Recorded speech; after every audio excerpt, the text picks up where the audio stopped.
So we're on Daf Lamed Zayin, and we're up to Vikamifligi. So let's see where the place is. We're going to have to backtrack a little because it's hard to jump into this, but let's see where we find Kamifligi. It's kind of in the middle of the daf. Let's just see.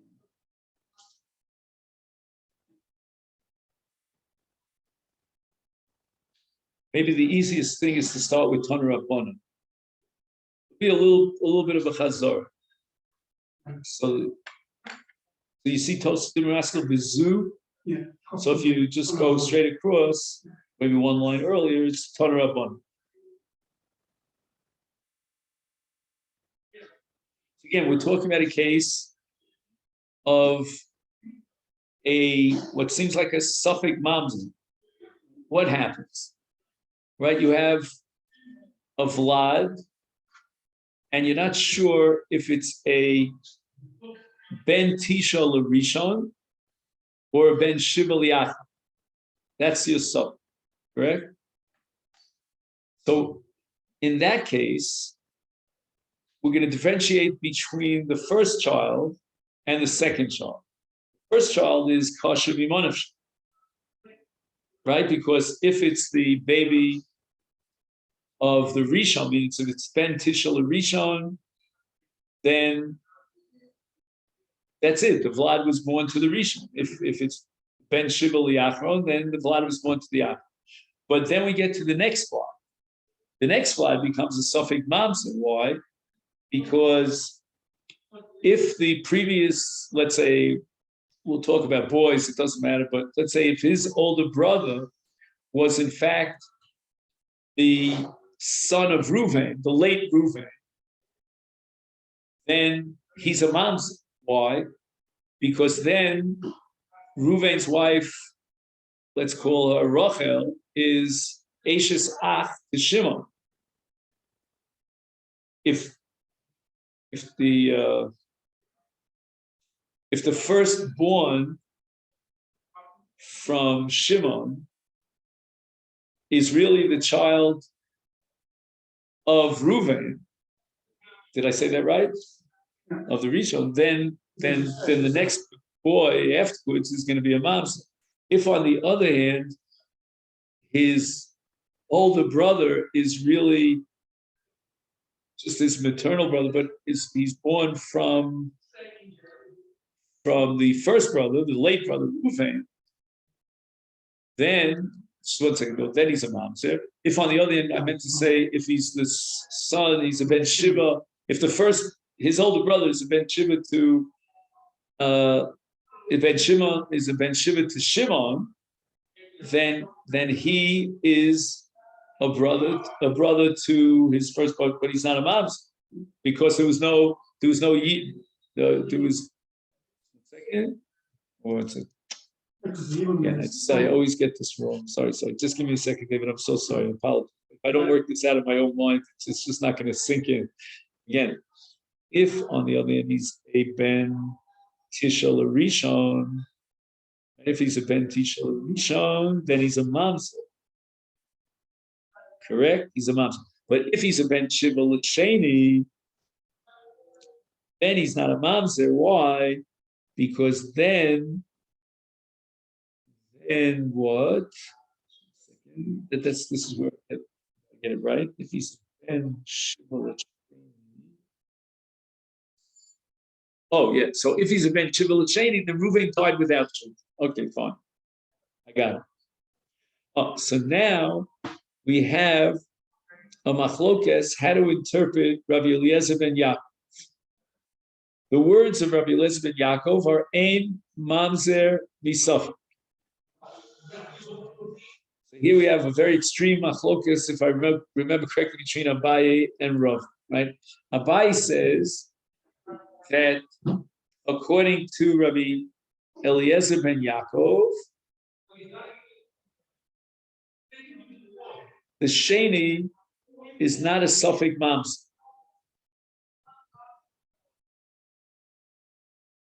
Second, but rather he's a vadai mamzer.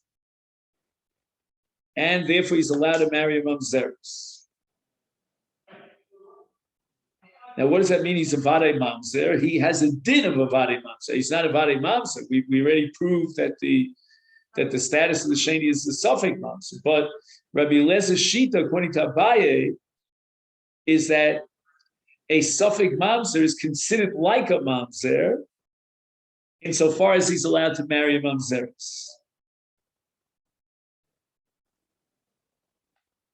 And this is kind of a basic breakthrough in Yuchsin, that once you're already in the suffix situation, you lose your status as a Miyuchas, such that now you can marry a mamzeres.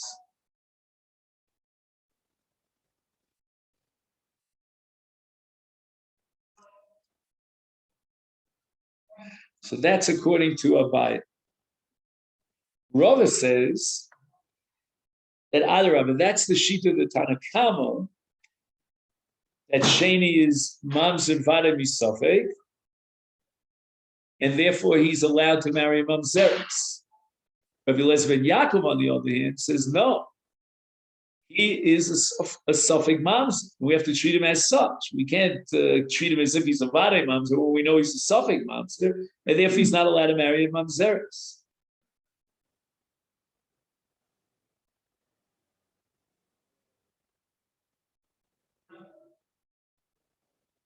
So there's a double machlokas here between Abaye and Rav. Abaye and Rav are arguing first about the Tanakama Shita, because according to Abaye, the Tanakama holds Asur b'mamzeres, whereas according to Rav, the Tanakama holds Mutar b'mamzeres. And now we have another machlokas, just the flip side between Abaye and Rav, with regard to Rabbi Eliezer ben Yaakov. According to Abaye, Rabbi Eliezer ben Yaakov holds what Rava had attributed to Chachamim, namely that he's allowed to marry a suffix mamzer, is allowed to marry a mamzeres. That's Rabbi Eliezer ben Yaakov according to Abaye. According to Rava, on the contrary, Rabbi Eliezer ben Yaakov says that the status of a suffix mamzer is that of a suffix mamzer, and he's not allowed to marry mamzeres. So we have a double machlokas.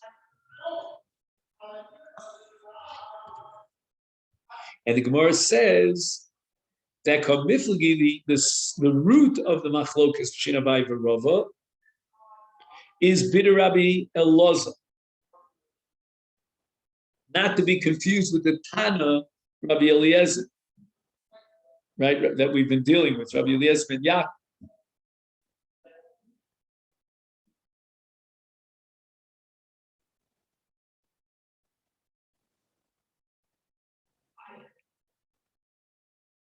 Okay, so this machlokas again between Abaye and Rava is a machlokas in Rabbi Elazar, within Rabbi Elazar. And the Gemara later on is going to bring Rabbi Elazar. Again, Rabbi Elazar is a Tana, but not to be identified with Rabbi Eliezer ben Yaakov. That's just that we have to avoid that. And we're going to have a machlokas soon between Rav and Shmuel as to whether or not we accept la halacha the shita of Rabbi Elazar.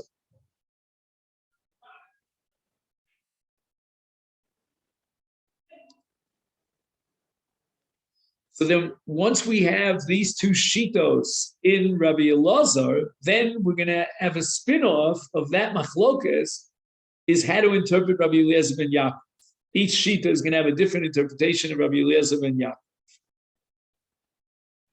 Now, this whole machlokas is a result of the fact that we paskin la halacha like Rabbi Eliezer ben Yaakov. And that's based on a principle which is formulated elsewhere, called Mishnas Rabbi Eliezer ben Yaakov Kav V'Noki. So we just have to remember that fact, that the reason why we're having such a, we're sweating it out, and a machlokas as to how to interpret Rabbi Eliezer ben Yaakov is because we paskin like Rabbi Eliezer ben Yaakov. So it's very important for us to know what exactly is the shita Rabbi Eliezer ben Yaakov.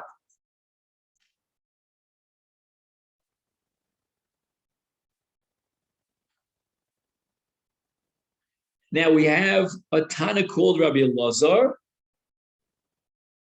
and we're going to have machlokas as to whether or not Rabbi Elazar had this interpretation of Rabbi Eliezer ben Yaakov, because again, we're going to accept Rabbi Elazar. So we're going to accept Rabbi Elazar, and we're also going to accept Rabbi Eliezer ben Yaakov. So it's very important that we know exactly what is the psak halach of Rabbi Elazar, because since he accepted Rabbi Eliezer ben Yaakov, once we understand how Rabbi Elazar paskin, we ipso facto understand how Rabbi Eliezer ben Yaakov paskin, because we paskin like both Rabbi Elazar and like Rabbi Eliezer ben Yaakov.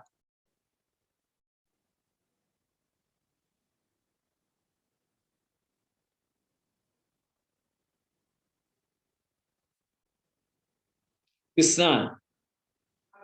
So at this point, we are learning Asar Yochsin, the last parak of Kiddush. As we said a million times, Yevamot is like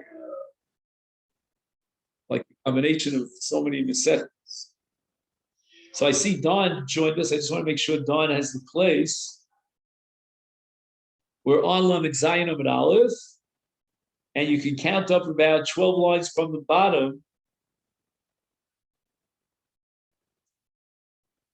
And the first word in the line is Bidir Rabbi. And the second word is Elazar. We're going to start from Disna.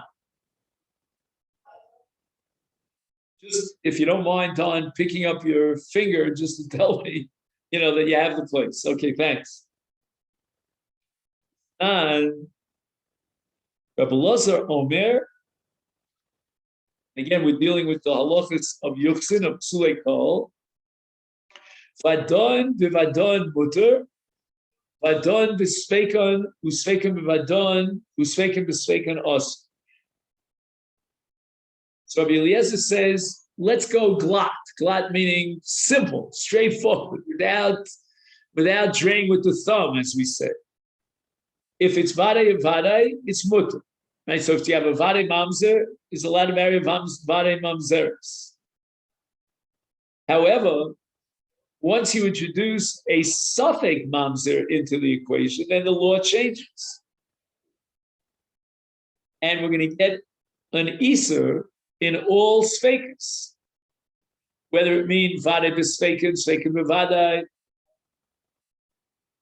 Let's say, for example, you have a suffix mamzer, and a suffix mamzer wants to marry a vadei mamzer. That's a problem, because since it's a suffix mamzer, it might be a kosher and not a mamzer, which a kosher is not allowed to marry a vadei mamzer or mamzeres.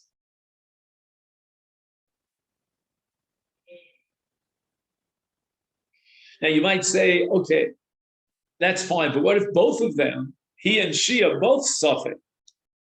That too is a problem, because maybe one of them is a kosher, one of them is a mamzer, so you can't allow that marriage to take place. Again, I would submit to you now at this point that everything that Rabbi Elazar is presenting here in the Mishnah Kiddushin is intuitive. Now, what's the difference between vadon b'spekon and spekon b'vadon? Why does he have to have two categories?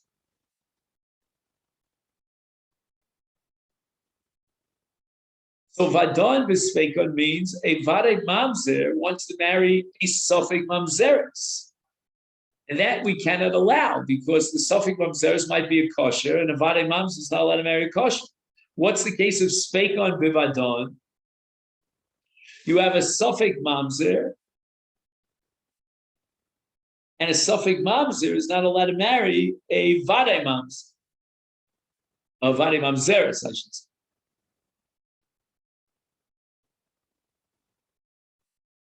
Again, a vadei mamzer can't marry a suffix mamzeres, and a vadei mamzeres cannot marry a suffix mamzer. That's the two categories to begin with, and then we have tzveika v'sveika. The elu hein tzveika. What do you mean when you say tzveika? Shtuki, fasufi, v'kusi. We have three categories, or three cases of tzveika. What's the case of a shtuki? A shtuki is a case where a Jewish mother brings her baby, let's say, to the rabbi, and she says, I don't know who the father of this baby is.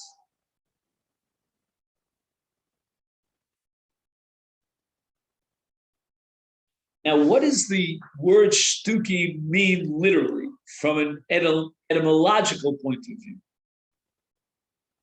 Shtuki means the following. If he chooses his father, we don't know who his father is, but he decided, this is my father, and I'm going to call him my father. His mother is going to silence him. That's why he's called shtuki, miloshen shtika. And by doing so, she is making a declaration that is not his father. I know that that's not his father. So we know that that guy is not his father. We don't know who his father is, and hence he is called Speika. Speika now means shtuki. We don't know who his father is. Then we have something called an asufi. Asufi, have you ever read a book called The Bamboo Cradle? Does that ring any bell? No? Anyway. Asufi is a bamboo cradle, meaning we find a baby in a little, baby's thing left out there in the middle of nowhere. It's an abandoned baby. And what we're afraid of is that there was something illegitimate about the relationship between the father and the mother, and therefore to hide it out, the mother didn't want to raise the child because of this psul, and therefore she puts the child of hefker, in the middle of nowhere. Anybody can come and take the child.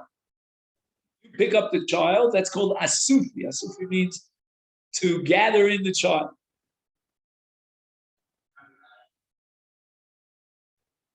And once again, that's going to be considered speikon, because we don't know what the yichus is of the child.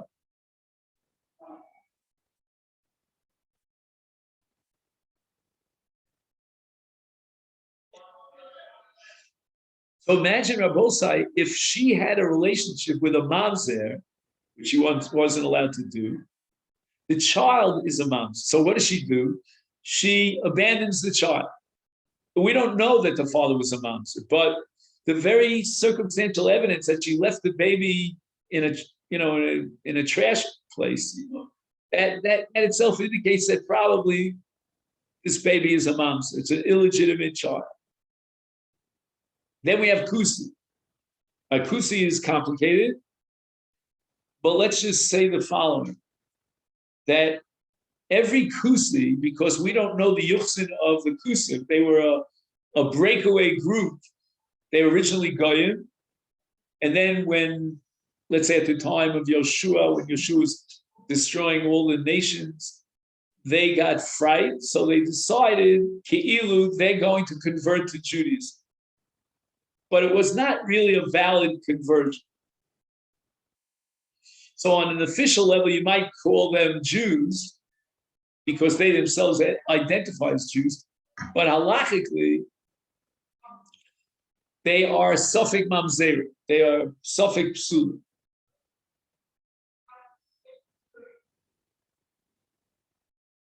Now, the reason why, even if you would recognize their gerus, which was done under coercion, they were afraid of Yoshua and his armies, and so from the might of Almighty God, and therefore they converted to Judaism. We'll see it in Megillus Esther as well. So let's assume, for argument's sake, in a theoretical world, that their gerus is valid, even though it wasn't motivated by the right reasons. What's unique about the Kusim is that they rejected Torah Sheba'al Peh. They only followed the written Torah. Now, in the written Torah, we have nothing explicit about Kiddushay Kesef or Kiddushay Shtar. And basically, all of those laws, of those categories, are derived from Torah Sheba'al Peh, the oral Torah. So the Kusim rejected that. For example, the Gemara derives at the beginning of Masechet Kiddushin Kesef, from a Gzeira Shava called Kicha Mistei Ephron. And they rejected it. They weren't interested in Drashas Chazal.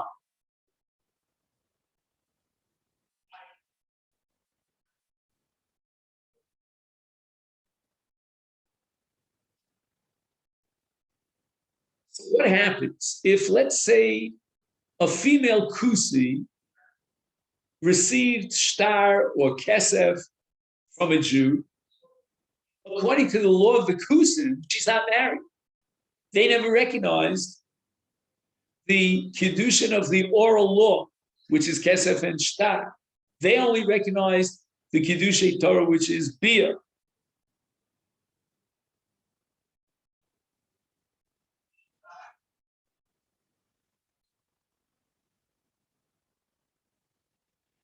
And if a woman amongst the Kusim received kesef or shtar for Kiddushin, they would tell her, just go marry another man, which would create mamzeres, because we know the Prushim that Kiddushay kesef and Kiddushay shtar are dorais, even though they're not explicit in the Torah, but that which we derive from Torah Sheba'al Peh also is dorais.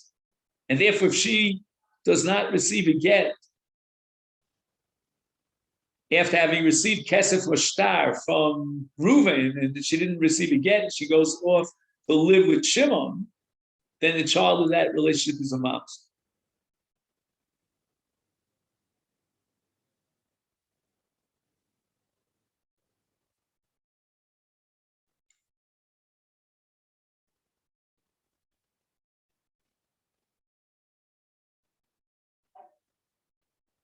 So now let's get back to Rabbi Loza. Rabbi Loza says in those three categories, Shtuki, Asufi, and Kusi, we have a Safek Mamzer. And therefore, we cannot allow any of the above categories to marry neither a Mamzeres, Vadai, nor a Kosher, a Kshera. So we have a tradition in the name of Rav that we pass like Rabbi Loza, which means that Safek Mamzer is not allowed to marry a Vadai Mamzer.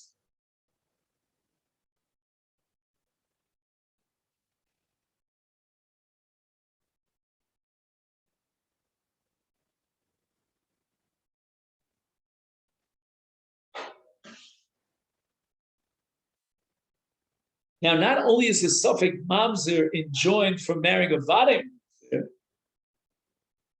that Safek Mamzer can't even marry, won't let him marry even a Safek Mamzeres. And that's called Sveika and Besveika.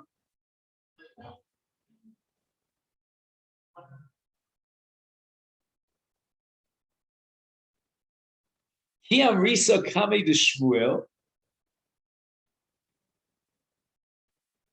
So Rabbi Yehuda first quotes Rav, and then he tells over to Shmuel what he heard from Rav, maybe that we pass like Rabbi Loza. Ali Shmuel responded, Hillel Shoner.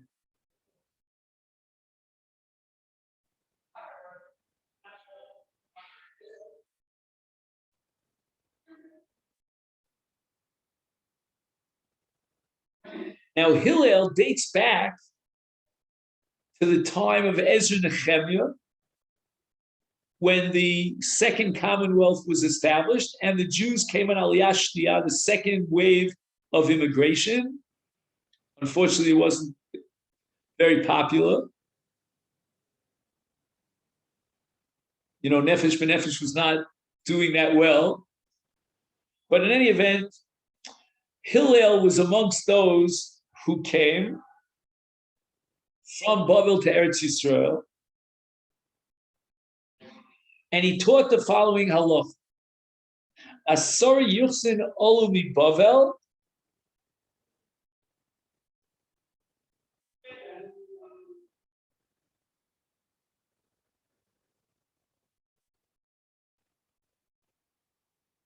Kohani, Levi, the Israeli. Right, so we have 3 out of 10. Chaloli, these are called Kohanim Chaloli. Right, they were born from a Bia Psula. Gere,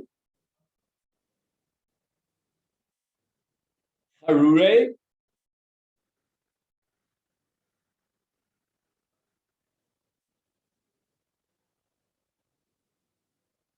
Mamzere, Nesine,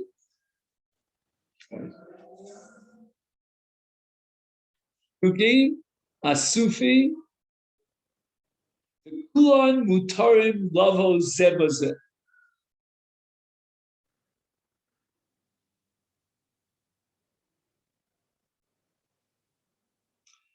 So Shmuel is telling us that based on a tradition from Hillel, that all of these different categories are allowed to intermarry, so to speak. I mean, to marry one from the other.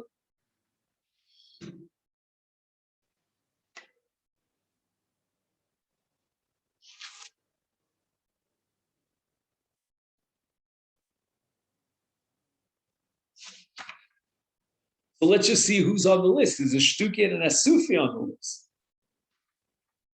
I mean, those are Sfeikon. And we just finished saying that according to Rebbe Lazar, Sfeikon, the Sfeikon, awesome.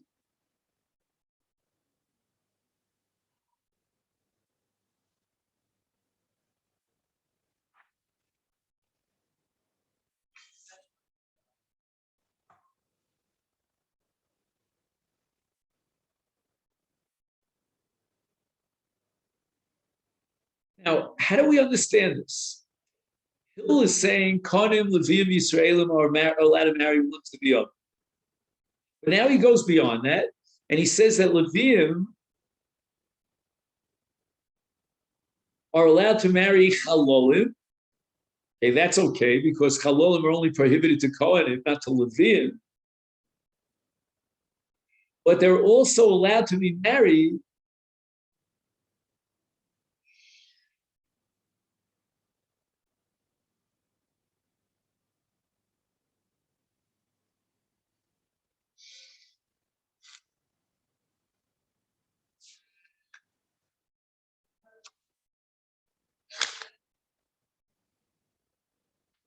we have Geri and Haruri.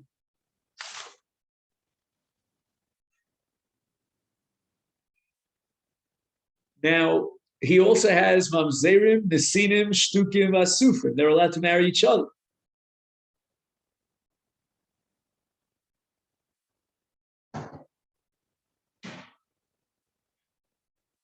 And Ve'i Amrit Halacha Kirab Lazar,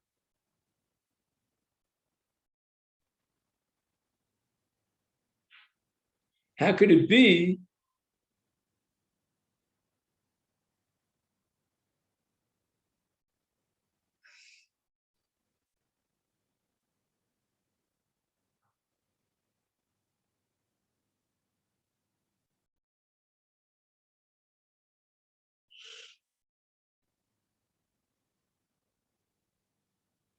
that he's allowing here Shtuki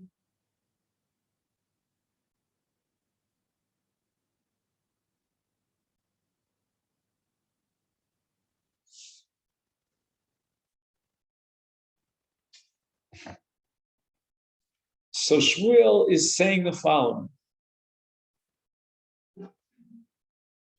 You're quoting Rav to say that halacha is like Rebbe Lazar. Shmuel says, based on the testimony of Hillel, I cannot accept the chumrah of Rebbe Lazar. Right? Rebbe Lazar said that Suffolk Mamzer is not allowed to marry a Vadai Mamzer. And a Suffolk is not allowed to marry a Suffolk. And you're telling me, he's talking to Rabbi Yehuda, that we paskin, that Rav paskins like Rebbe Lazar. And that's a big chumrah. Shmuel says what what are we going to do with Hillel? I mean, he says Asar Yutzin Olam Yibavel, etc., etc., and Kula Mutarim Love Ozeh.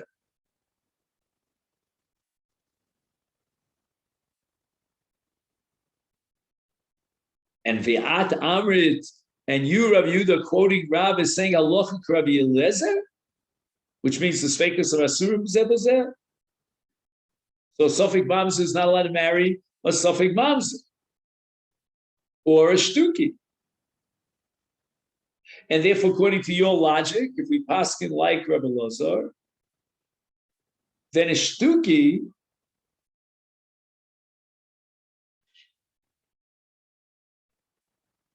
is not allowed to marry another Shtuki or an Asufi, because all these categories are Suffolk. So how could Hillel say, when he came up from Babel, from Eretz Yisrael to Babel, how could he say that Kula Mutarim Zebazeh?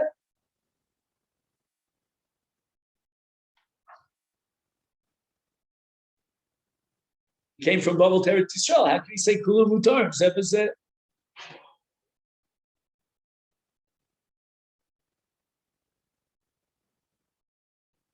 So we have now, just to summarize, the following like stira.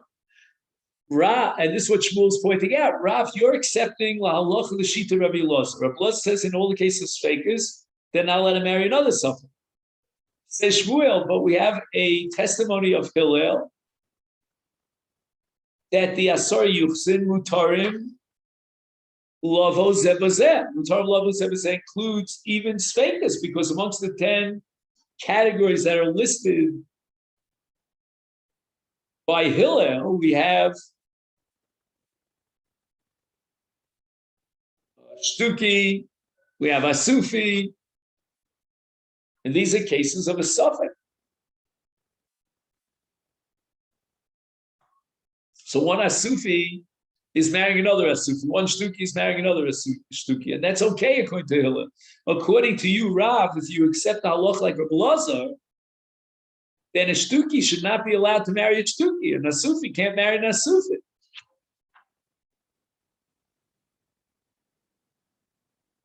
Because each one of these is a suffix mamzer. Now, again, this entire discussion based on the Mishnah in Kedushin of Rabbi Lazar was brought here by our sugya to explain the Machlokas Abai v'Rava about Rabbi Eliezer ben Yaakov. So now the Gemara is going to try to plug in this issue of Rav and Shmuel regarding Rabbi Lazar and plug it into the Machlokas between Rabbi Eliezer ben Yaakov and the Chacham, specifically honing in on Rabbi Eliezer ben Yaakov. And the Gemara says the following. Abaye savrla kishmuel diamar alocha kehilel.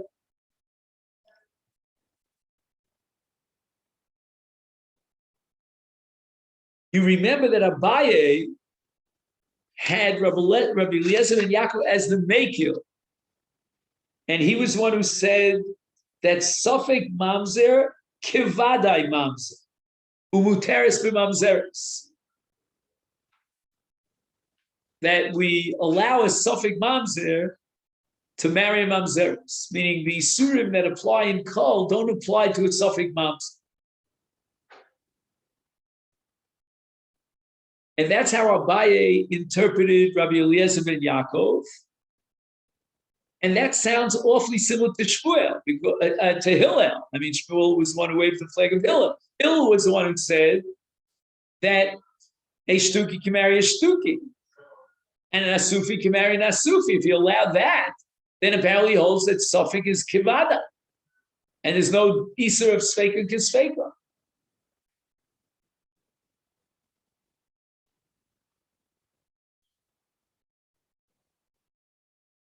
So therefore, let's go over this one more time. Shmuel was waving the flag of Hillel. That's how we paskin. Which means that a Suffolk mamzer is allowed to marry a Suffolk mamzer, and even a Vadei mamzer, right? And therefore, Mukila Rabbi Eliezer ben Yaakov, I'll leave it Hilchasa. If you're paskening like Hillel, who's paskening like, I'm saying paskening like Shmuel, who's paskening like Hillel, and that's what exactly Abai is going to accept that line of reasoning, then a suffix is kivada. Suffix kivada means that a suffix is allowed to marry a vada. If that be the case, then since we have a principle of Rabbi Eliezer ben Yaakov is kav hinaki, we always pasking like Rabbi Eliezer ben Yaakov. I mean, there are 3 exceptions in Bab Basra, but then how do we square Rabbi Eliezer ben Yaakov with the fact that we pass like Hillel and suffix is mutter? We're going to have to assume that Rabbi Eliezer ben Yaakov held that suffix is mutter. Otherwise, we'll end up in a contradiction between passing like Hillel and passing like Rabbi Eliezer ben Yaakov.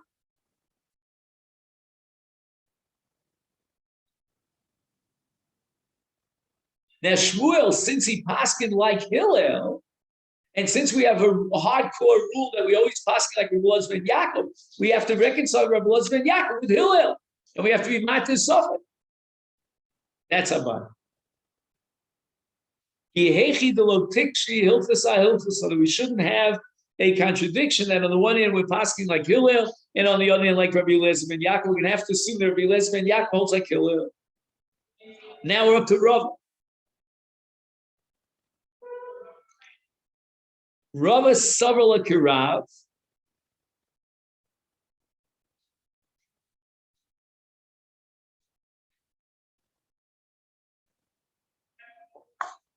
The Omar Halacha Kir Rabbi Eliezer.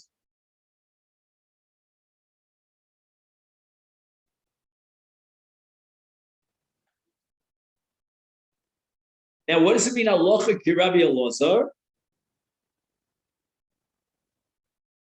You remember that Shmuel had already pointed out that by pasking like Rabbi Eliezer, you're rejecting Hillel. And Rabbi Yehuda said in the name of Rav that we pass like Rabbi Eliezer. And passing like Rabbi Eliezer means that a suffix mamzer is also a suffix mamzer or bevadei mamzer. And we treat it as a suffix. Against Hillel, who allowed shtuki with shtuki, asufi with asufi.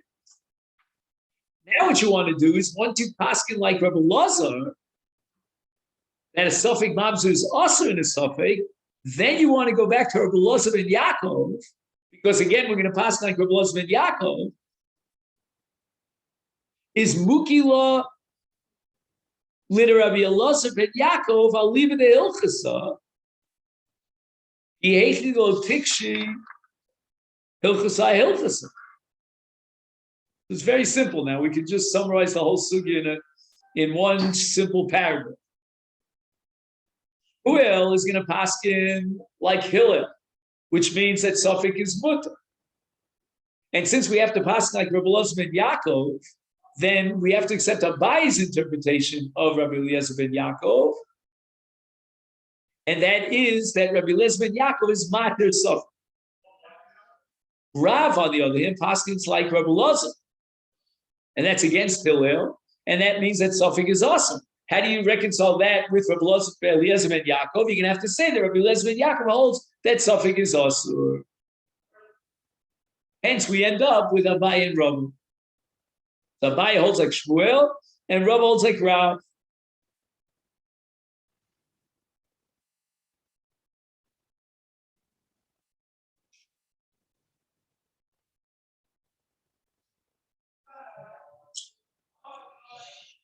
I'm not sure I'm comfortable with Abai, because as a general rule in a machlok between Rav and Shmuel, we pass like Rav against Shmuel.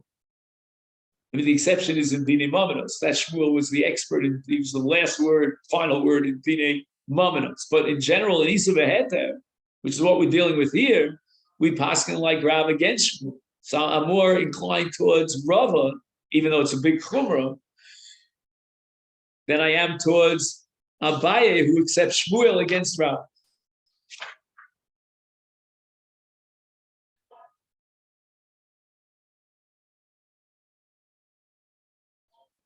So what we're up to now is Omar Abaye Minoa Midale on the top of Daf Lamed Zayin Amud Beis. I'm going to suggest that we hold off with Omer Abaye on the top of Lamed Zayin Amid Beis until tomorrow. But now at least we're well grounded in the Sugya Mitzvah. Okay then? Well, let me take this opportunity to wish you a great day. Thank you so much.